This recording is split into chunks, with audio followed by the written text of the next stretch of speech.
One Piece chapter 1111. Now, even though this chapter wasn't exactly what I expected it to be because I wanted some Zoro stuff and it wasn't much of that, you could argue that the Zoro stuff made him look a little worse. Nah, I don't think so. Do I? There's stuff we're going to talk about. I thought it was a fantastic chapter, a fantastic send-off, one could say, because if you don't know, One Piece is going on a month break after this chapter. I'm sure you probably heard it, but a lot to talk about, and so we're going to have fun. So let's dwell within this chapter, enjoy our time, not lose our minds. I kind of did. Like, I've been talking the chapter for so long. I had a 5-hour stream after I reacted to the chapter. That's why the review's a bit late, right? A bit late. I low-key have a headache, right? I low-key have a headache how much I've been screaming at people. But we here. One Piece chapter 1111. Let's break it down, shall we? Let's break it all the way down. Last chapter, I gave my rankings for the sauciest Gorosei, right? I had Jupiter at the bottom because he's a sandworm, right? And no disrespect to Dune, sandworms are really threatening, but in the context of all the other characters, he's a sandworm. I mean, I don't know if I like him more than Pumbaa, but either way, we're here to talk about Mars, because Mars, this chapter, he looks like Ho, but he looks threatening, right? He looks like Rayquaza, right? Just a threatening bird just flying over. Like, he's not quite Acnologia, but man, it gave some Acnologia vibes when he came down and he had a question for Rob Lucci. Okay, we're going to talk about Rob Lucci. And guys, I don't want to hear any Rob Lucci disrespect in this video. No disrespect for Rob Lucci in the comments, because Rob Lucci has earned our respect. Respect points +1. Seriously. Rob Lucci, he used to be one of my favorite characters back in the day. I'm talking about like 2015. Back then, he used to be one of my favorite characters. He's been aged out because other characters have come along, and either way, respect. My view of him, it's actually gotten better. These Gorosei, I'm going to delve deeper into it as the video goes on, but they're unreal. Like, Jinbei has been around some of the strongest people in the series. He's been around Kaido, been around Big Mom, he's been around Shanks, Whitebeard, and I've never seen Jinbei react like this. Jinbei's normally cool, level-headed, calm. With Big Mom in front of me, he called Big Mom a Miryanko. I mean, come on, bro, he's just a Miryanko. We ain't got time for this. Jinbei was like, okay, what insane hockey. He's losing his mind. So the Gorosei, they're not to be scoffed at. Now, again, I think a lot of their strength isn't necessarily around hockey. It's imposing for sure. Regardless, I'm going to put respect on the name because that is impressive. And Jinbei is an accurate measure of threat level because of the characters he's been around and the type of personality that he is. Zoro versus Rob Lucci has been a very heavily discussed topic considering the people that are on both sides. You have people, well, there's only people on one side, and that's the Zoro fans that feel like Rob Lucci should have gotten packed up several months ago. The reason why people thought Zoro should have packed up Rob Lucci is because a lot of people didn't respect Rob Lucci, because when Rob Lucci went against Gear 5, he ultimately got folded. And for a lot of people, they feel like Zoro would do a lot better against Luffy. Not going to get into that. However, a lot of people going into it, and a lot of people admitted this, they underestimated Rob Lucci. They felt like Zoro or Rob Lucci was not on Zoro's level. That was the first mistake. The second mistake is not taking into consideration Oda. And Oda and his respect for Rob Lucci. At the end of the day, Rob Lucci is an iconic villain. Like, you don't get very far in One Piece when you think of villains without thinking of Rob Lucci. So Oda bringing Rob Lucci back, he's like, bro, I brought back one of my villains, right? One of my villains. You think I'm going to have him get disrespected? Point to Rob Lucci getting basically one-shotted by Luffy. But that's Luffy, though. That is the main character. That is God Luffy at this point. Sorry, Rob Lucci, you can't hang, even though Oda did have Rob Lucci fighting against Luffy while Vegapunk was doing all his devil fruit speech. He was fighting at the same time, so he gave Rob Lucci his props. And I think in this chapter, Rob Lucci getting struck by that attack, still standing, the resolve is there. Then after that, Jinbei's like, yo, stop. He's down. You don't got to do nothing else. And then Jinbei faked the attack. He looked like he was about to attack Rob Lucci. He didn't attack him. Nothing happened. Nothing happened. That's funny because Rob Lucci, when I did my reaction and he was standing there was like, yo, something happened. It wasn't quite Zoro, nothing happened. It was like, something happened. He's not going to say it, but something happened. Shout out to Rob Lucci, man. Really, shout out to Rob Lucci. That was dope. Now, people are now discussing what kind of diff it was. Was it high diff, mid diff, low diff? Not important. Not important at all. But I'm gonna say mid-diff. Jinbei grabs Zoro like an uncle and say, yo, we gotta get out of here, okay? We gotta get out of here before the storm comes. And the storm is Mars looking like a beast. And he came down from his perch to ask Rob Lucci some questions. He had some important questions for Mr. Robert. The thing is, Rob Lucci has probably never seen Mars, especially this form. But you know what he said? You know how he let Rob Lucci know that he knows who he is? He said, Rob Lucci of Cypherpole, ages 0. Where is York? And Rob Lucci's like, okay, I don't know. Is he the CEO? I'm not sure, but he looks like somebody I shouldn't listen to. You saw Rob Lucci's face? When he saw, he's like, oh, okay. And Rob Lucci's about to get up, right? He's about to get up after Jinbei's attack. He just went right back to his knees like, yeah, listen, dog. I want no smoke. I don't want none of that. Mars announced himself without announcing himself, right? Lucci understood the assignment. So Jim in the midst of, he's like, we got to get away from this thing. This thing is crazy. What is it? Rob Lucci, you know how he proves his worth? He lists everything that he knows down to the number, down to the T. He has memorized all this stuff. He remembers where everyone is. He talks about where the Vegapunks are, where Bonnie is, the Straw Hats. He gives every bit of detailed information there would need to capture these people. And so he says, you know what, Rob Lucci, splendid work. Good job. Like Hancock showing up. Good job. Like the Gorosei giving praises was like, that's interesting. Good job. He says, I have no further queries. And Rob Lucci, after how he got praised, he was like, I may have a bit of leeway with this one. Hey, can you do something for me? 21 said, yo, my partner, he probably a little bit knocked out. He been fighting for y'all. You know what I'm saying? Can you hold it down? Don't kill him. Can you try to save him? Mars says, that might not be possible. It is hard to single out a lone insect when you're exterminating the hive. I wonder if he felt cool saying that. Like once he's flying away, he's like, ooh, I ate that shit.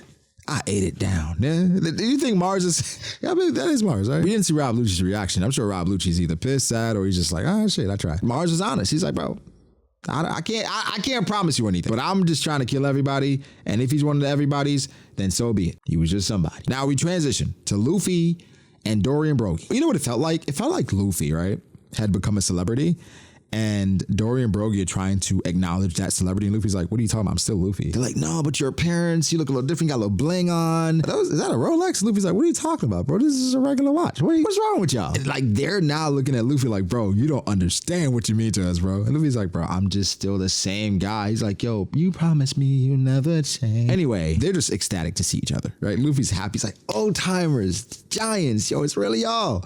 They're like, yeah, man, we haven't seen you in so long. You the Sung-yan. They didn't say that, but they fanboy. I'm not gonna lie, they fanboy. But we do get a nice little tag team. Something the Giants also mentioned. Dorian Broggie also mentioned that they ran into Sanji, and Sanji told him exactly what to do with Luffy. And so that is the plan. However, Sanji gave them instructions on exactly what to do. But Saturn and Saint Warcury Top Man, they have different plans. Something cool that is somewhat subtle, but really isn't, but somewhat subtle, is how Warcury was able to change his tusks to blades. And some people are saying, could he have a ability similar to Dad's bones, where he can change the different parts of his body to blades? But I think it's interesting that the Gorosei, they're pulling up with all the tech, right? They have crazy haki, they're immortal, they have devil fruits, and they have regen. They have a lot going for them, right? Where it's like, damn, did we underestimate a Gorosei a little bit? Did I underestimate a Gorosei a little bit? Now, it's hard to parse through exactly how strong they are, considering that they are immortal and you can't hurt them, because once the immortality is wiped away, then can you hold your own? They have a lot of insane portrayal, but at this moment, it's really hard to scale them, because I mean, they're clashing with Dorian Broggie. Dorian Broggie is cutting them in half. They're sending them flying. I don't want to underestimate Dorian Broggie, considering that Oda probably is scaling up Dorian Broggie, but it's hard. It's just really hard considering the last showing of Dorian Broggie. What I did like is underrated, but I did like the illustration of where everyone was, just showing Luffy's group, Nami's group, Usopp's group. Nami and Usopp are together, but you get my point. Giving us an accurate representation of where everyone is. And when Oda starts to get into that bag, we're getting close to the end of the arc, right? Or close to the climax, at least. Because he's like, yo, here's where everyone is, just so you're aware. Something I thought was funny. It wasn't meant to be funny, but I thought it was hilarious. When Warcury was like, yo, you're trying to get away? I'm going to show you why you won't get away. And he just roars, right? And it's a Conqueror's Haki roar, so don't underestimate it. It does knock out a Fata Marine, so, hopefully he's okay. But he just roars. And I couldn't help but laugh, because it's almost like if I'm in a fight, right? And I'm like, yo, we got to get out of here. And the guy's like, oh, you think you're going to get out of here? And just start screaming. He's like, bro, what's wrong with you? But nah, it's meant to be threatening. He roared loud enough with Conqueror's Haki that Luffy lost his scars. Yeah, I said that correctly. He roared so loud that Luffy lost his scars. Like his legit scar on his chest and his scar on his face, they fell off. One of the funnier moments of the chapter, where Luffy's like, that was close. And he just reattached his chest scar. And then he has his face scar in his hand. I'm like, There are no limits and bounds to this power. Gear 5 Toon Force is unbelievable. I thought that stuff was so hilarious, right? Because bro, how do you think of stuff like this? He roared off the scar and Luffy saying, "Whew, that was close." I think that just sold it for me because it wasn't close. He just and that even added to the funny bit of War Curie just roaring. I like, dog, do something. This is why you're not gonna escape. Yo, it ain't meant to be funny, but it is, bro. I don't know. This chapter just got me in a funny mood, but I just thought that was hilarious. Dory and Berg, again, they're holding it down because the other giants are like, bro, there's no loot to really, loot, right? Because loot can be a verb and a noun, right? There's no loot to loot, right? But what they said is no treasure to loot. That's what they said. So I did all that for no reason. So at this point, they're just trying to get away. The man just roared, so you can't get away. All right, that's enough. Like I said, War Curie attacked Dory and Brogy, attacked Luffy. Dory and Brogy sent him back flying, and then Saturn, he finally moved this chapter, guys. Like the last chapter, go back and look at it. He just stood the same spot the entire time. He was just like, yo, has blood moved forward? He just stood there. This time he does attack, and he sends the venom pellets going. And Luffy, shout out to my boy Monkey D, because Luffy, right? Toon Force. Again, shout out to Monkey D. Luffy, right? Luffy grabs a tree, coconut tree, uses his teeth to shave it down to a bat. Find some paint, some black paint. People are saying it's Mihawk's paint, but find some paint, paints the bat black, puts there's 56 on it, right? Gomu no, or Gomu, right? I think 5-6 Gomu. That's what people are saying. Gets a cap with 56 on it as well and sends them flying. All that, I thought he was going at Saturn or one of the Gorosei. It was just to send the attack back. I'm like, this isn't real life. I mean, it isn't, but it's like, this isn't real life in regards to One Piece. For me right now, Luffy did not do all that just to get the pellets, just to send the pellets back. And Toon Force is in full effect. This is the first chapter where somebody, I don't know if this would ever happen, but sometimes it happens where somebody just reading this manga and they're like, what the heck is going on? I'm like, I don't know. Like, there's not much context I can give you because this dude just pulled the paint out of nowhere and just went insane. I was like, Toon Force, that's all it is. Some people do complain that Toon Force is taking some of the tension out of the story. Whatever. At this point, the tension is what it is, but you can't deny that this shit is funny. This shit is hilarious.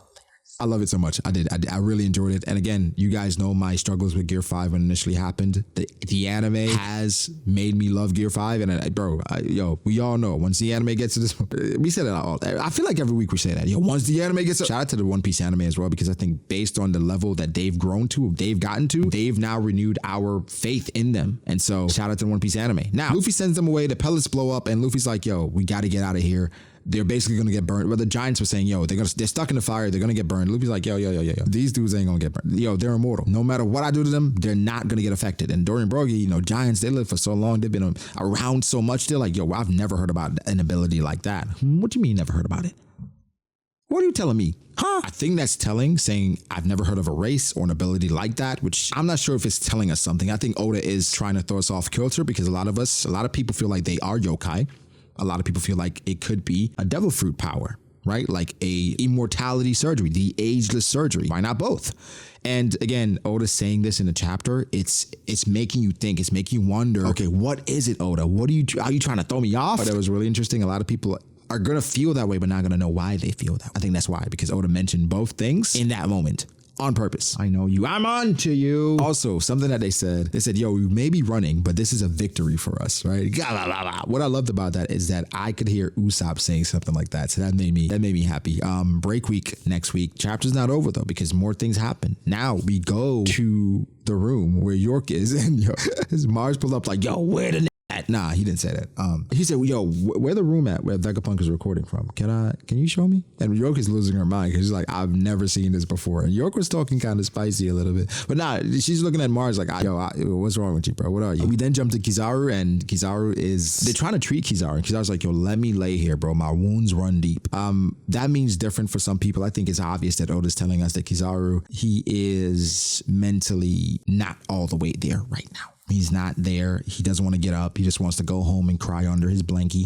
Gonna cry. I'm not trying to clown Kizaru because I'm indifferent towards what's happening right now. And again, this has nothing to do with power scaling. This is all character stuff. And if you can't understand that, I'm sorry, then you're just a meathead. I think at this point, Kizaru is conflicted based on everything he has done, but the question is, why did you do it? You knew you were already conflicted. You were doing all these things to show that you're conflicted, and you finally get it done. Now you're, well, conflicted.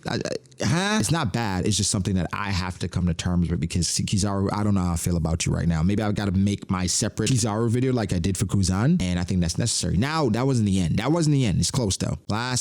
Pretty much last page. The giant is up. The iron giant is walking around. This is something bigger than a giant, right? And so he's pretty damn big. And the flames aren't affecting it, just walking through. And also there's this giant. It's saying things in the same vein of Zunisha saying, forgive me, Joy Boy. Now at Joy Boy, I'm like, bro, you had it the worst, because it seemed like all your niggas betrayed you. Like everybody turned on you, JB. What happened? What did you do? Damn, like everybody turned their back. Forgive me, Joy Boy. I'm sorry, Joy Boy. Joy Boy in his grave, like, goddamn, like all y'all niggas sorry. Y'all ain't say y'all was sorry when y'all was betraying me. Shout out to Joy Boy, because Joy Boy low key had to apologize as well, right? Had to apologize to Sarah, Poseidon, right? That Poseidon from back then. So Joy Boy did something too. So like, why was everybody failing each other? What happened? I mean, I think this chapter is one of the great ones. I can't wait for next month. That's when we're gonna get a new chapter. But guys, give me your thoughts. How do you feel about it? More videos to come, because I think there's a lot of things we gotta drill down into, because the soldier, the ancient giant is talking. It's not like a regular cybernetic creature. If it's speaking like a sentient being, so now you start to wonder about the soul of this thing and how souls in this arc, we have talked about souls and the weight of it and memories, all that. Does it get brought up again, but in a different light, considering that this is the ancient kingdom? So everything we previously thought, we can't think about that anymore, because things are more advanced,